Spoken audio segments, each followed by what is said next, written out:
Yeah. Hi, Scott Orland with CINEMA-Magazin. We're here at the Cannes Film Festival. Probably one of the biggest buzz movies here called Rocketman. The director, Dexter Fletcher, and the star, Taron Egerton. Congratulations, you guys. First of all, how surreal was it to open your film at probably one of the largest, most prestigious film festivals in the world, sitting next to the man who you're portraying and doing a film about? Incredible. You know, Dexter and I are both of working class stock from the UK. You know, Dexter's been in the industry a lot longer than I have. But the experience we had, sorry, darling, sorry.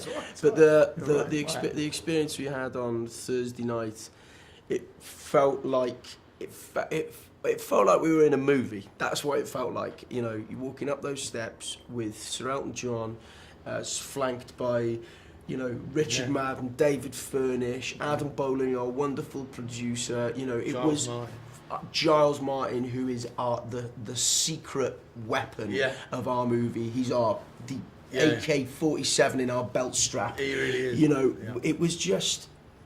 It was phenomenal. It was phenomenal. It's really interesting because also, just to say, you know, at the end of the movie, we bring Elton home and we bring him to Cannes. You know, this is an incredible moment back in the 80s where they did the Eyes Still Standing video, and we just bring that home. And it's just, you know, we can't plan or predict, you know, a year in advance that we're going to be in Cannes on the red carpet with the man himself.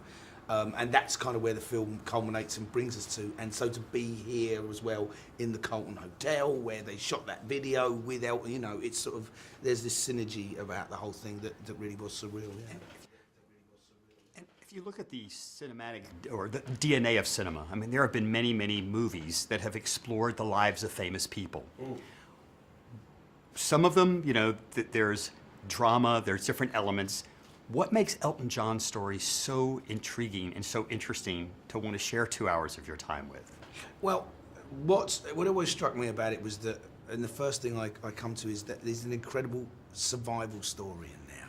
And, you know, there are, of course, these tumultuous and difficult and extremely hard personal issues that he has to navigate, as well as the enormity of becoming this, you know, world star, this icon that he has to also traverse. So, you know, it takes an incredible amount of self-preservation and heart to find your way through that and survive. And I think it's a really important message, because I think that's at the root of what we all need to find somewhere or another in ourselves. Like, how do I survive the things that I must traverse, and how do I prevail? And so that's what I think, you know, hopefully is the takeaway from it. Is like, okay, well, if he can do it, then there's hope for me to get there as well.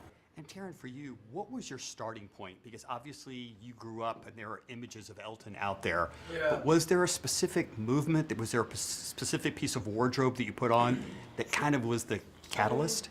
I don't know. I think one thing I always felt that our movie is told through the prism of a man in rehab, in a counselling session. That's where he recounts the story of his life.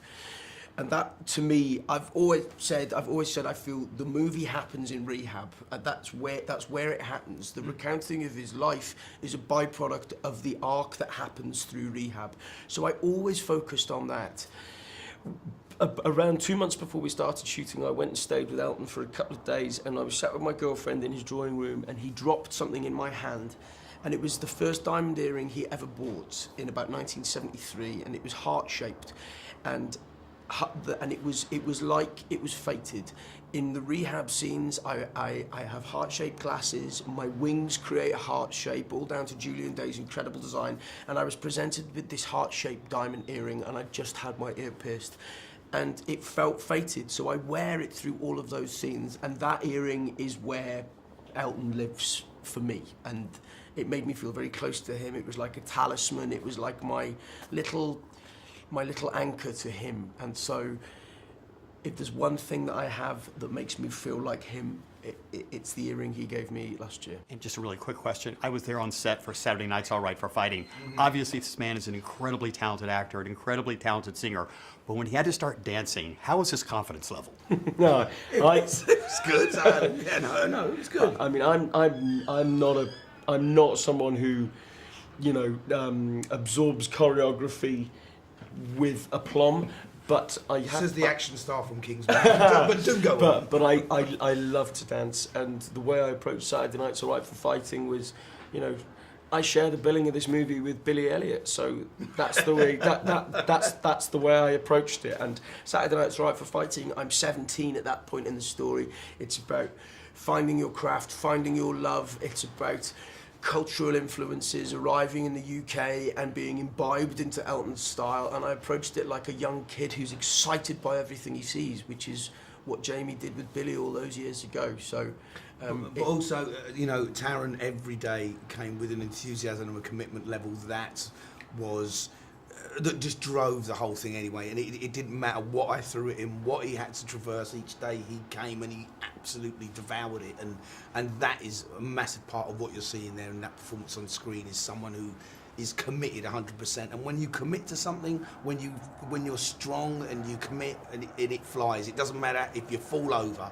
You know, if you're there in the moment, which he was every day, you know, you find your way through it. It's great. We got loads wrong when we were doing Rocketman, and Giles said, "I'll get it wrong." We all got stuff wrong every day, you know. But you trust in Dex, and he's got hours of us being, you know, of messing it up. But you have to get it wrong so many times before you get it right. That's what the creative process is, and that's why what we've arrived at is something that we're so proud of, because it's the crystallization of those moments where we got it right.